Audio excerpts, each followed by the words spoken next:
Start by removing the mirror triangle cover.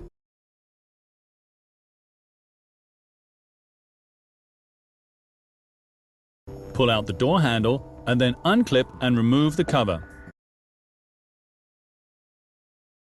Next, unclip the cover of the door handle at the fixing clips. Unscrew all exposed screws.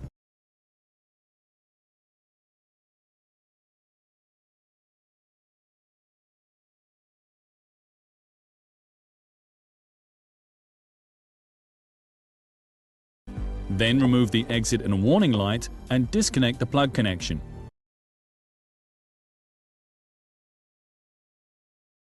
Now detach the door panel, pull it upwards away from the door and release the retaining clip of the wiring harness.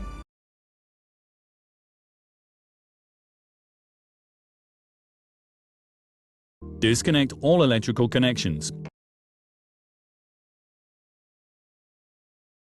Now unhook the cable and you can remove the panel.